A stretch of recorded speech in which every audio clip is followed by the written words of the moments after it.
Hello all and welcome to my channel. In this video, I am going to explain how the axle connector works, part 2. Let's select the connector. There are 3 options, but we will be only checking servo. This is motor torque. I can change the power of the motor by dragging this slider. This is lower limit. By dragging this slider, I can change the limit of how much the shape moves. This is upper limit.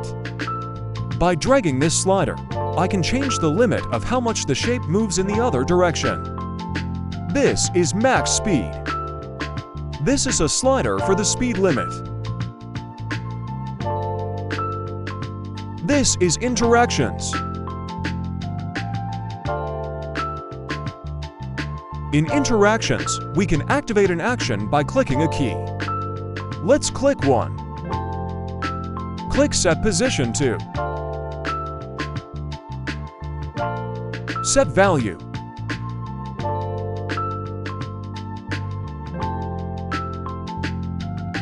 This one only has on press.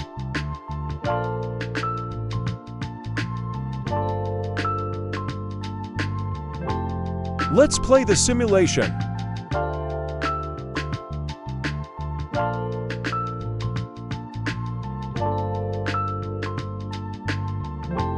When I click 1, the shape moves to the set value. Let's go back.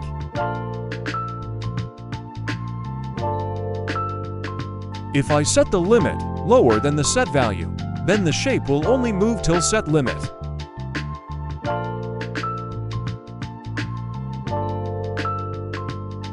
Let's play the simulation.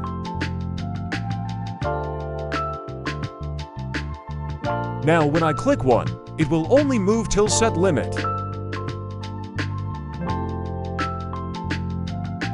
Reducing the speed limit will cause the shape to move slow. Now when I click 1, the shape moves slowly.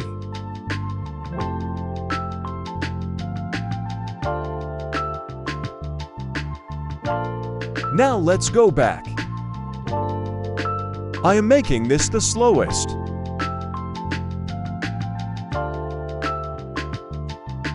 Now when I click 1, the shape moves slower than before.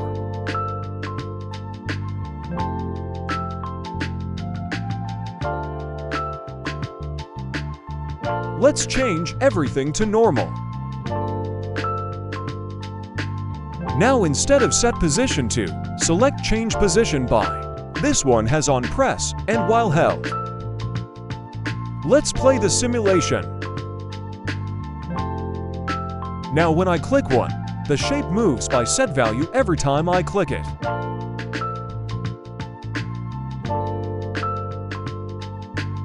Click while held. Now when I click and hold 1, the shape rotates to set value and returns back when the key is not held. That's all for today, guys. See you in the next video.